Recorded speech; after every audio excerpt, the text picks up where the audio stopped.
জরাজীর্ণ টিনশেড ঘর, নষ্ট হয়ে গেছে টিনের চাল ও বেড়া, নেই পানীয় জল ও স্যানিটেশন ব্যবস্থা। চালের বড় বড় ফুটো দিয়ে সূর্যের আলো পড়ছে ঘরের ভেতর। বৃষ্টি হলে বিড়ম্বনায় শেষ থাকে না বাসিন্দাদের। টিউবওয়েলগুলো অকেজো হওয়ায় দেখা দিয়েছে বিশুদ্ধ পানির সংকট। এভাবেই জীবনের ঝুঁকি নিয়ে বসবাস করছে পঞ্চগড় আশ্রয়ণ প্রকল্পের ৫ শতাধিক পরিবার। পঞ্চগড় প্রতিনিধি মোহাম্মদ হারুনুর রশিদের পাঠানো তথ্যচিত্রে বিস্তারিত জানাচ্ছেন সাকিব আল হাসান। ২০০১ সালে পঞ্চগড় সদর উপজেলার কয়েকটি ইউনিয়নের ১৫০ ভূমিহীন পরিবারকে আশ্রয় দেওয়া হয় রাজাপাড়ডাঙ্গার এই আশ্রয়ণ প্রকল্পে। ভূমিহীন এসব পরিবারের জন্য ১৫০ দোতলা টিনের ঘর নির্মাণ করে দেয় বাংলাদেশ সেনাবাহিনী। সেই সাথে প্রত্যেক পরিবারকে চাষাবাদের জন্য দেওয়া হয় ৪ থেকে ৫ শতক জমি।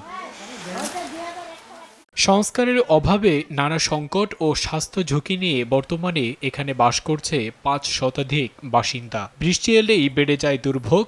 ভাঙা টিনের চালায় পলি বিছিয়ে মানবেতর জীবনযাপন করছেন তারা। নেই পর্যাপ্ত স্যানিটাইজেশন ব্যবস্থা। ৫ শতাধিক পরিবারের জন্য আছে কয়েকটি টিউবওয়েল, যার অধিকাংশই অকেজো।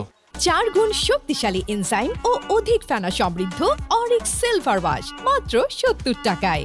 ১০-১২ বছর তো পানি পড়ে ঘরত রহিয়া পাই না, আর টিউবওয়েলত নাই পানি। আসতে চায় আসে না, লোক আসতে চায় দেখতে চায় আসে না।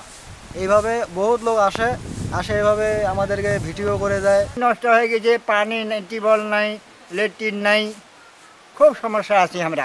সংস্কারের আশ্বাস দিলেন উপজেলা নির্বাহী কর্মকর্তা।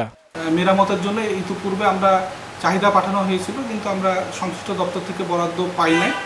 আমরা সামনের দিনে আমাদের গত রাজস্ব সভায় একটি সিদ্ধান্ত হয়েছে যে আমাদের যেগুলো জরাজীর্ণ অবস্থায় রয়েছে সেগুলোর একটি তালিকা করে আমরা সংশ্লিষ্ট দপ্তরে পুনরায় আমরা বরাদ্দ চাইব।